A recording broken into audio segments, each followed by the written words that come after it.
I'm looking at this list here, which is published on the BBC website, and it comes from 2021, so it's a few years old, and it lists the 100 greatest TV series of the 21st century.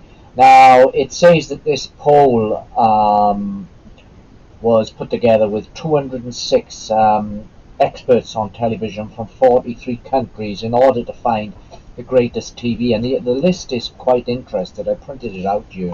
The number one greatest show, according to the critics here, is The Wire. Mad Men comes in at number two, Breaking Bad at number three, four is Fleabag, and five is Game of Thrones. Now, whilst I do think The Wire is superb and it deserves its high place in there, um, I'm not sure if it deserves to be number one.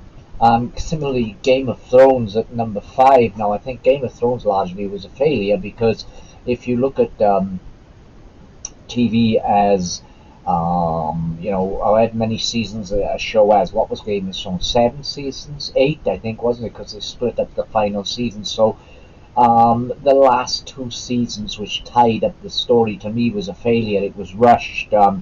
There's videos all over the internet bemoaning the fact of how Game of Thrones went from being absolutely amazing for the biggest part of its run to absolutely shit for the final stage. And so you've got to look at it as a whole.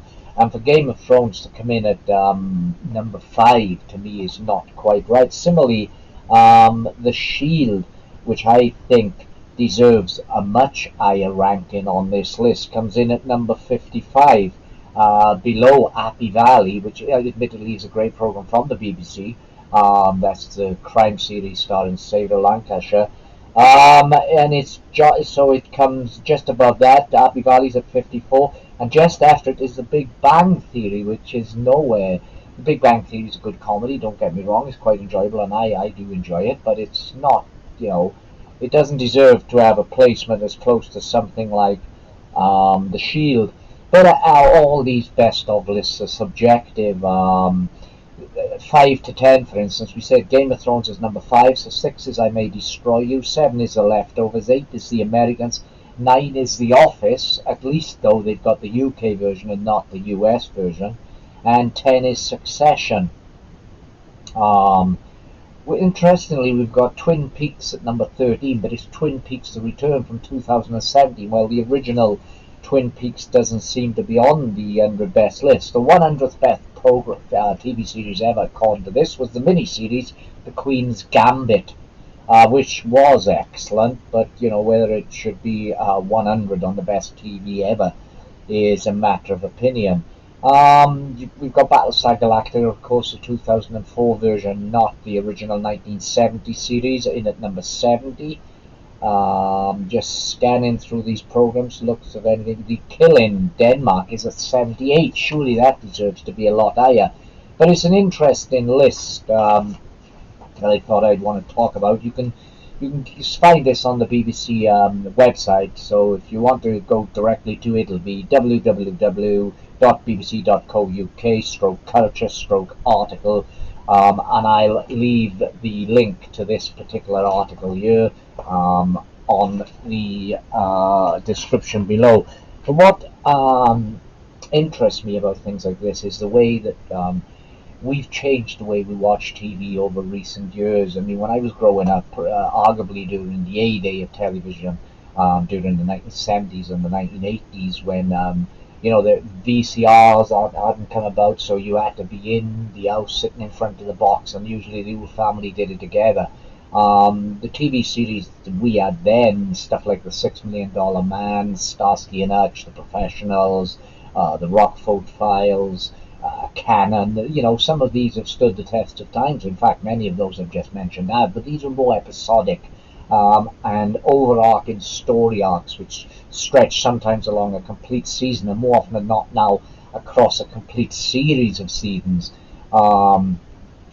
It's a new way of watching television, and of course we don't have to wait now for the episodes to be broadcast on a weekly basis.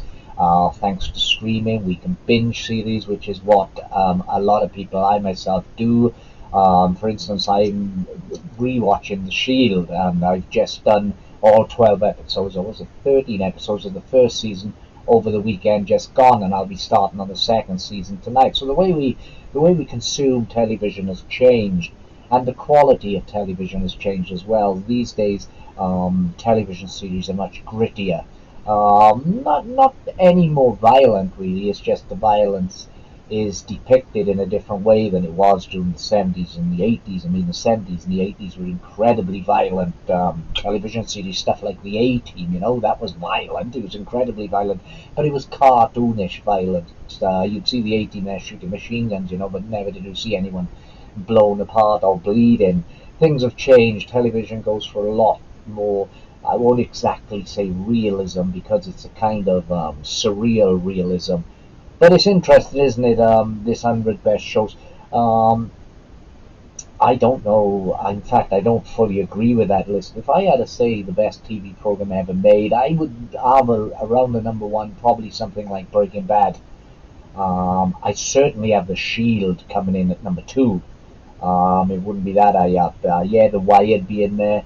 Um, I would have also have included something like The Walking Dead if that hadn't jumped the shark after about 7 seasons, and that again went totally ridiculous. But at first, I think the first season 1 to 4 of The Walking Dead is superb. There are so much television that is absolutely superb. Mad Men's another one that what I would put very high up. But anyway, that's just a little look at that list of the 100 best TV shows ever. Do you agree with the list? What's your opinion? What do you think is the greatest television show bar none ever made? Leave a comment below and let's talk TV.